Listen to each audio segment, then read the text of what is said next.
They didn't execute him with a blade. They didn't drag him before a crowd to read charges or pronounce sentence. They sealed him inside a temple, stone by stone, and walked away. No trial. No public spectacle. Just the sound of masonry closing over the entrance while a man stood inside, breathing air that was already running out. The worst part? He could hear them outside, working slowly, methodically. His own mother carried a stone to the wall, set it down, and left without a word. That man, suffocating in the dark, had once commanded every Greek soldier on the field at Plataea. He broke the largest Persian invasion force ever assembled. He saved the civilization that was now walling him in. His name was Pausanias. And the distance between savior of Greece and body pulled from a sealed temple is shorter than anyone in Sparta wanted to admit. But to understand how that distance collapsed, you have to go back to a battlefield covered in Persian dead. And the single decision that changed him forever. 479 BC, 3 years after Thermopylae. The name Leonidas still hung over Sparta like a ghost. Every street corner, every mess hall, every mention of the Persian War brought it back. 300 Spartans holding a mountain pass against impossible odds, dying to the last man, becoming legend before their bodies were cold. And the man tasked with living up to that legend? Pausanias. He wasn't a king, not technically. He was regent, ruling in place of Pleistarchos, Leonidas' young son, too young to command an army or sit in council. Pausanias was family, royal blood, Agiad house. But he was the placeholder.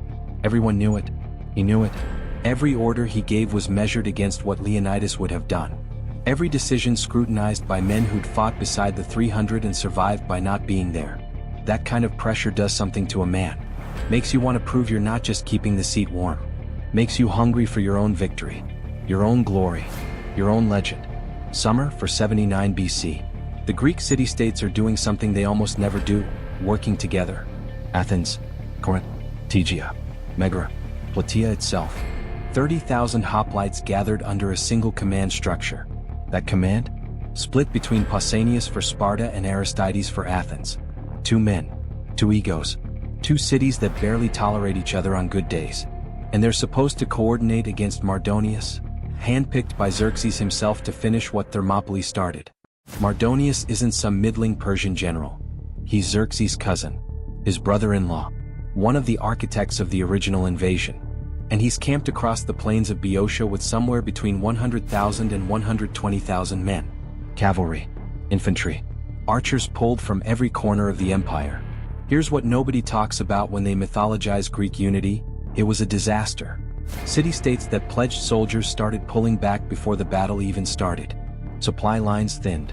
Commanders argued over positioning, over water access, over who would hold the most exposed wing. The Athenians wanted one flank. The Tegeans wanted the same flank. The Corinthians refused to take orders from anyone who wasn't Spartan. It was the kind of chaos that kills alliances before the first spear is thrown. And right in the middle of it, holding everything together through sheer authority, stood Pausanias. Not because he was loved, because he was feared. Because when a Spartan regent gives an order, you follow it or you explain to Sparta why you didn't. Every night before the battle, Pausanias performed sacrifices, reading omens and animal entrails, asking the gods if tomorrow was the day to fight. This wasn't superstition. This was Greek warfare. You didn't march without favorable signs. And the signs kept coming back negative. Day after day. Negative. His officers getting restless. Soldiers grumbling. Allies questioning his nerve. Is he stalling? Is he afraid? But Pausanias held. Waited for the right moment. Because he understood something the others didn't. Mardonius wanted a decisive battle. Wanted to crush the Greeks in one blow and go home victorious. But Pausanias? He just needed not to lose. As long as the coalition held, as long as they didn't break and scatter, Mardonius was the one on a timer. Persia had stretched its supply lines thin. Mardonius was occupying hostile territory. Time favored Greece. So Pausanias waited. And while he waited, Mardonius made his move. August for 79 BC. The waiting ends. Mardonius has spent days probing the Greek lines with cavalry. Hit-and-run attacks. Cutting supply routes. Poisoning wells.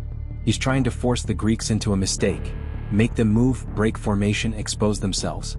It's working. The Greeks lose access to the Gargantuan spring, their main water source. Cavalry harassment makes it impossible to hold the current position. Pausanias orders a nighttime withdrawal. If you know anything about ancient warfare, you know this is insane. Moving 30,000 men in the dark across unfamiliar terrain while the enemy has cavalry? It's a recipe for disaster. Units get separated. The Athenians move too far east. The Spartans end up isolated on a ridge near Plataea itself, exposed and outnumbered. Exactly what Mardonius has been waiting for. Dawn breaks. Mardonius sees the Spartan position. Maybe 10,000 hoplites on a ridge, separated from the main Greek force. He doesn't hesitate. Sends the full weight of his Persian infantry, 40,000 men, straight at them. This should be a massacre. The Spartans are outnumbered 4-1. Exposed. Tired from the night march. But here's where Pausanias does something that defines the entire battle. He doesn't charge. His men are taking arrow fire. Shields splintering. Persians advancing. Officers shouting, "Sir, we need to engage. Now." Pausanias stands there. Calm. Waiting. Performing another sacrifice. Reading the omens. The Persians keep coming. 200 meters. 150 meters. Arrows hitting Spartan shields like rain. Men dying. Falling. Still Pausanias waits. Finally, the omens turn favorable. He gives the command. When 10,000 Spartans in perfect phalanx formation hit 40,000 Persians at a full run, it's not a battle. It's physics.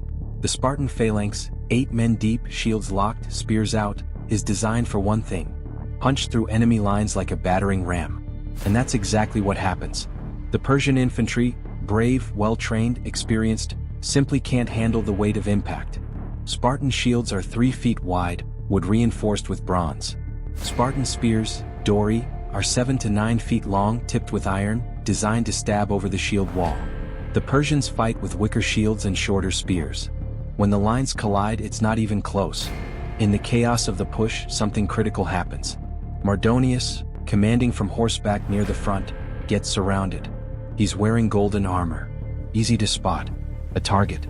A Spartan soldier, name lost to history, hurls a rock.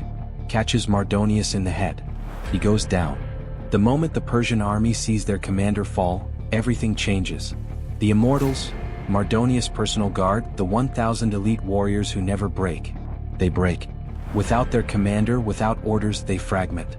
And when the Immortals run, the entire Persian center collapses. What follows isn't a battle. It's a slaughter. Persian soldiers fleeing. Greek cavalry running them down. The fortified Persian camp, surrounded by wooden palisades, gets overrun. Athenian hoplites smash through the gates. Kill everyone inside. By sunset, the largest Persian army ever assembled on European soil is destroyed. Casualties. Persians, estimated 50,000 plus dead Greeks. Around 1,500 dead. It's not just a victory. It's annihilation. And Pausanias, the regent, the placeholder, the man living in Leonidas' shadow, has just pulled off the most decisive Greek victory of the entire war. The next morning, Greek soldiers are looting the Persian camp. They find things they've never seen before. Golden cups, Persian carpets, silk tents, chests full of coins. Mardonius' personal tent is a palace. The Greeks, most of whom live in stone houses with dirt floors, are walking through a mobile luxury estate. And Pausanias? He orders Mardonius chefs to prepare a Persian banquet. Then he orders Spartan mess cooks to prepare a Spartan meal. Sets them side by side.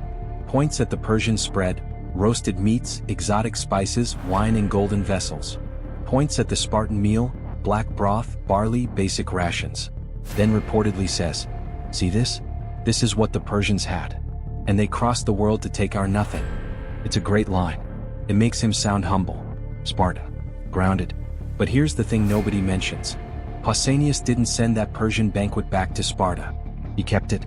Kept the tent. Kept the chefs. Kept the lifestyle. And that's where the change started. The Greek coalition doesn't dissolve after Plataea. Not immediately. There are still Persian garrisons scattered across the Aegean. Islands to liberate. Strategic positions to secure. And Pausanias, fresh off the greatest victory in Greek history, is the obvious choice to lead the effort. 478 BC. Pausanias takes command of a Greek fleet. His target, Byzantium. If you don't know why Byzantium matters, here's the short version. It controls the Bosporus Strait, the gateway between Europe and Asia. Whoever holds Byzantium controls access to the Black Sea grain routes. And grain means power. Feed Athens, feed Sparta, feed anyone, you have leverage. Pausanias takes Byzantium without much resistance. The Persian garrison isn't large. The city falls quickly. And then something changes. Reports start filtering back to Sparta. Not military reports, behavioral reports. Pausanias is dressing differently. Persian robes. Not occasionally. Constantly. He surrounded himself with a personal guard. Not Spartan soldiers but hired men. Foreigners. The mess hall structure, communal eating, Spartan egalitarianism, abandoned. He's holding banquets. Private banquets. Persian style. To the Ionian Greeks sailing under his command, it's unsettling. To Sparta, it's worse than unsettling. It's a betrayal of everything Sparta stands for. Understand? Sparta doesn't do luxury. Spartan citizens live in identical houses, eat identical meals, wear identical clothes. Differentiation is weakness. Individualism is corruption. The entire society is built on uniformity, discipline, collective identity. And here's Pausanias, Sparta's most visible representative abroad, wearing silk robes and eating off golden plates. Then something even stranger happens. During the Byzantium campaign, Pausanias captures several high-ranking Persian nobles. These aren't foot soldiers. These are satraps, royal relatives, men worth enormous ransoms. In the ancient world, captured nobles are currency. You ransom them back for gold, or you trade them for political concessions. Pausanias does neither. He releases them, quietly, without consultation, without any record of payment. When questioned, he claims it was a clerical error, a miscommunication with the garrison. Nobody believes him. Because the only reason to release Persian nobles for free is if you're expecting a favor in return. And that question, what kind of favor, starts circulating through Sparta's ruling council. The Ionian city starts sending formal complaints to Sparta. Not about military incompetence. Pausanias is still winning battles. About arrogance. About a commander who's starting to behave less like a Greek general and more like the Persian governors they just overthrew. One report describes him refusing to meet with allied commanders unless they approached him in the Persian manner, prostration, forehead to ground. For Greeks, this is obscene. You prostrate before gods, not men. But Pausanias is demanding it. Sparta sends a message. One line. Standard protocol. Return home. And here's what surprises everyone. He obeys. A man with his own fleet, his own garrison, control of one of the most strategically valuable cities in the Mediterranean, just comes back when summoned. Maybe he thinks he can talk his way out of it. Maybe he thinks Plataea still shields him. Or maybe he knows something Sparta doesn't yet know.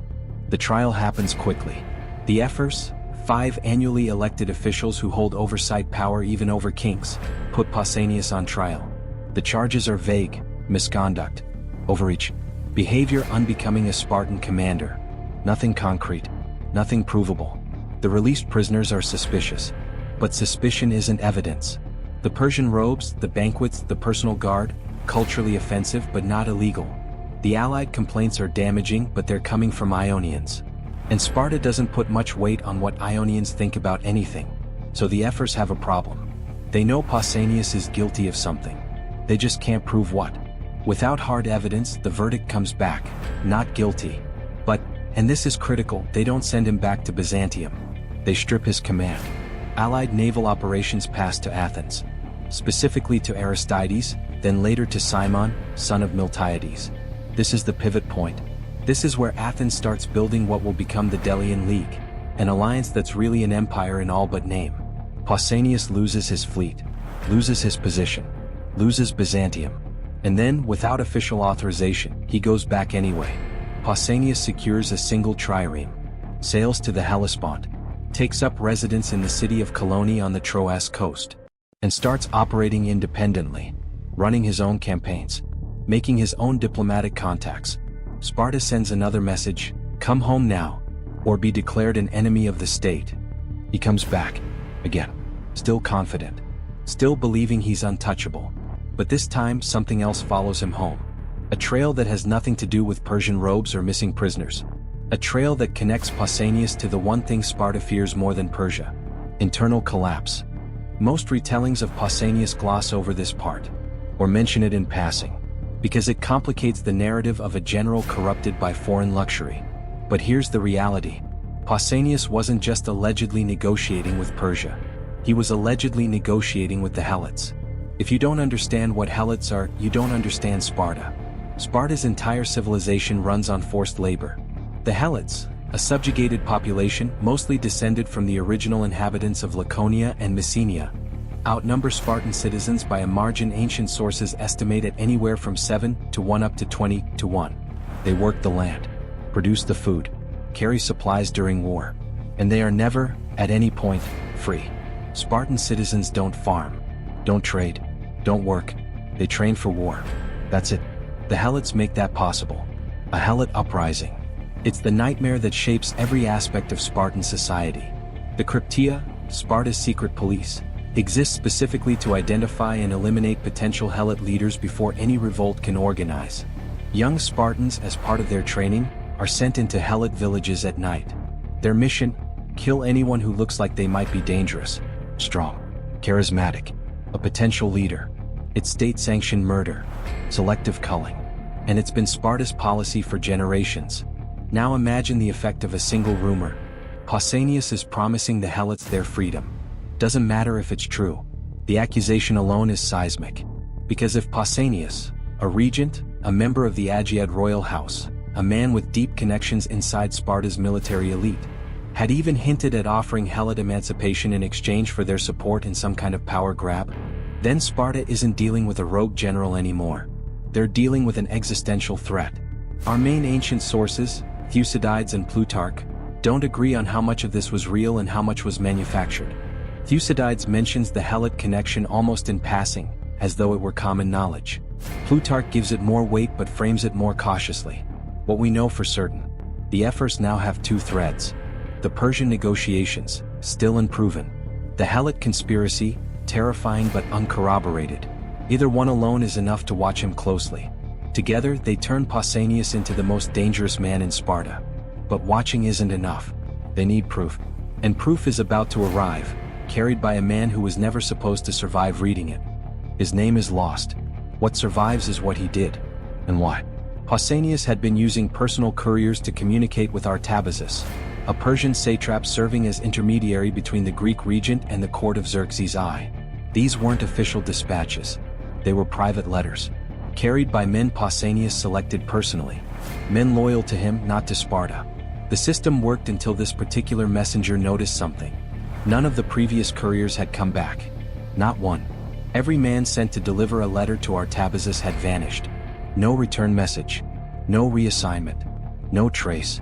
Just silence. Before leaving Sparta, the messenger does something that could get him killed. He opens the letter. Inside, he finds exactly what the Ephors have been looking for. Pausanias is writing directly to Xerxes, or to Xerxes' representatives, offering to bring Greece under Persian control. In exchange, Pausanias wants a position of authority. Some sources say he requested marriage into the Persian royal family, a union with Xerxes' daughter. Others say the terms were vaguer. But the intent is identical. Personal power, guaranteed by Persian backing in exchange for Greek subjugation. And at the bottom of the letter, one final instruction. Kill the messenger. He's carrying his own death warrant. The messenger has two options. Deliver the letter. Die in Persia. Serve Pausanias treason. Or turn around.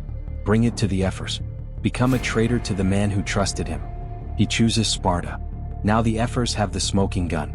A written letter in Pausanias' own hand. But they hesitate. Not because they doubt the letter's authenticity. Because of what Pausanias represents. He's still a member of the Agiad royal house. He still won Plataea. Arresting him publicly, on the strength of a single letter carried by a man who might have his own motives, carries risks. Political risks. Social risks. The kind of risks that fracture Sparta's ruling class. So instead of arresting him, they build a trap. And this trap requires one thing from the messenger. Go back to Pausanias. Confront him. Get him to say it out loud. The plan is simple in concept. Extraordinarily dangerous in execution. The messenger will meet with Pausanias privately. Express confusion. Distress about what he read. A plea for reassurance. And while they speak, the Ephors will be listening. Ancient sources describe it differently depending on the account. Thucydides says the Ephors concealed themselves behind a partition near the meeting point. The mechanics don't matter. The intent does. Hidden officials. close enough to hear every word. The messenger plays his part perfectly. Shows Pausanias the open letter. Tells him what he read. Says he's afraid. And Pausanias, instead of denying it, instead of claiming forgery, instead of doing any of the things that might save him, confirms everything. He doesn't shout. Doesn't threaten. According to Thucydides, he tries to calm the messenger. Reassures him. Promises protection. Asks him to proceed with the delivery as planned. Says no harm will come to him. Every word lands in the ears of the ephors sitting in the dark. They have what they need. A first-hand confession. In his own voice. But here's the part that reveals how Sparta actually functions. They don't arrest him that night. They leave. Withdraw. Reconvene. Debate. Even with a confession echoing, they hesitate. Because moving against a man of Pausanias' rank requires consensus. Requires certainty, not just that the act is justified but that the political fallout can be contained. By the time the ephors finalize their decision, Pausanias already knows something is wrong. Maybe the messenger's performance wasn't perfect. Maybe someone talked. Or maybe Pausanias has survived this long by trusting his instincts. When the ephors finally come for him, he's already running. He doesn't run far. Can't. Sparta isn't a walled city in the traditional sense. But it's a closed society. No harbor to flee to. No foreign quarter to disappear into. No allied faction willing to shelter a man accused of conspiring with Persia and agitating the Helots. So Pausanias runs to the one place in Sparta where the rules change. The temple of Athena Chakioikos, Athena of the Bronze House, on the Acropolis. Sacred ground. In Greek religious law, anyone who enters a temple and claims the protection of the gods becomes a suppliant. Killing a suppliant inside a temple is sacrilege. A violation that doesn't just anger the gods, it pollutes the entire community. Plagues, crop failures, military defeats. The Greeks don't treat divine pollution as metaphor. They treat it as cause and effect. Pausanias knows this. Every Spartan knows this. And the ephors know it too. They stop at the entrance. Pausanias inside. Breathing hard. Pressed against the altar. The ephors outside.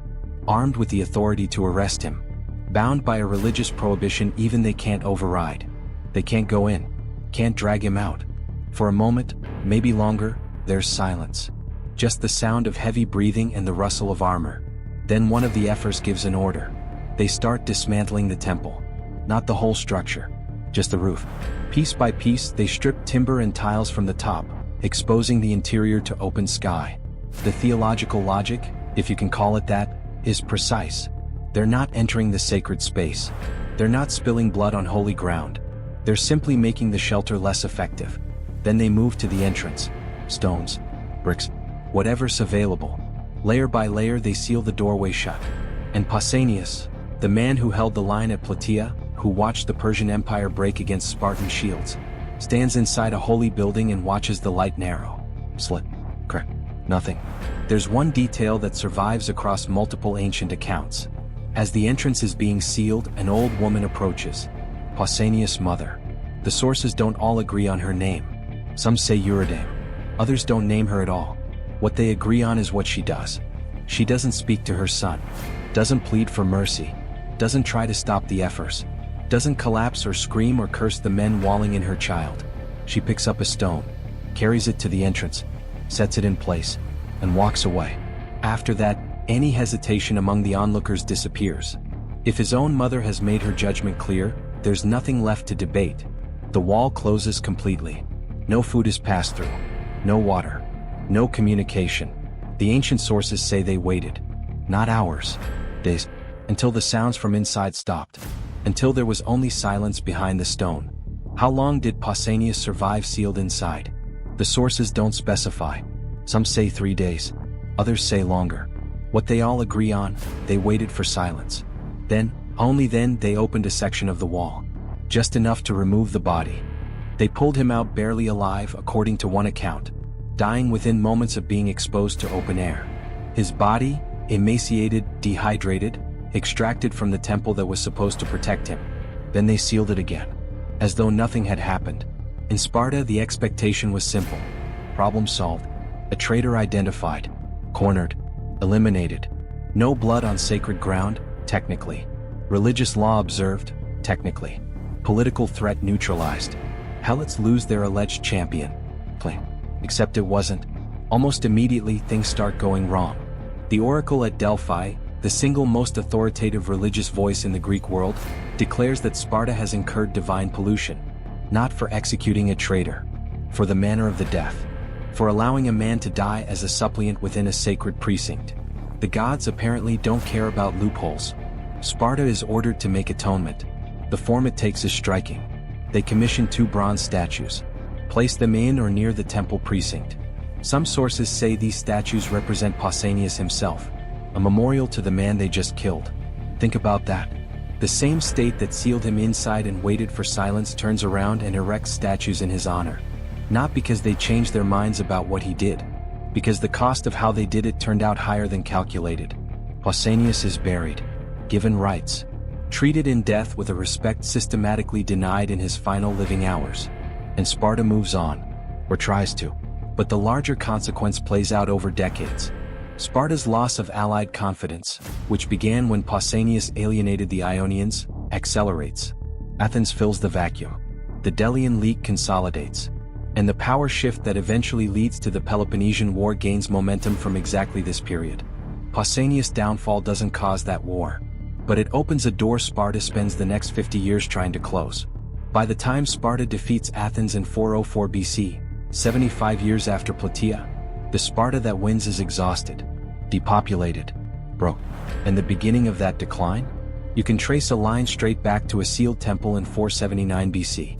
Pausanias died in darkness, behind a wall of stone, inside a building dedicated to the goddess of wisdom. Whether he was guilty of everything they accused him of, or only some of it or none of it, stopped mattering the moment the first stone was placed, because the decision had already been made. Was he planning to betray Greece to Persia? The letter suggests yes. Was he promising freedom to the Helots? The sources can't agree. Did power corrupt him after Plataea? Almost certainly. But here's the question nobody asks. What if Pausanias saw something at Plataea that Sparta refused to see? He commanded a coalition. 30,000 Greeks from different cities, different cultures, different interests. And they won. Not because they were Spartan. Because they were united. Maybe that's what changed him. Maybe he realized Sparta's system, the rigid discipline, the Helot slavery, the isolated militarism, wasn't the only way. Maybe he looked at Persian governors living in luxury, wielding power without communal mess halls and secret police, and thought, why not? We'll never know. Because Sparta made sure his version of the story died with him. Today, if you visit Sparta, there's almost nothing left.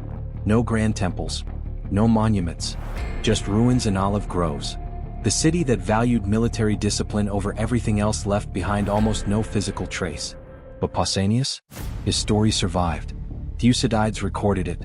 Plutarch analyzed it. Historians debated it for 2,500 years. The man Sparta tried to erase became more famous than most of the men who erased him. Victory doesn't protect you. Glory doesn't save you. Even saving civilization doesn't guarantee civilization will save you back. Pausanias learned that the hard way. Stone by stone, in the dark, alone. The distance between hero and traitor? In Sparta, it was exactly the width of a temple wall. And once they started building, there was no going back.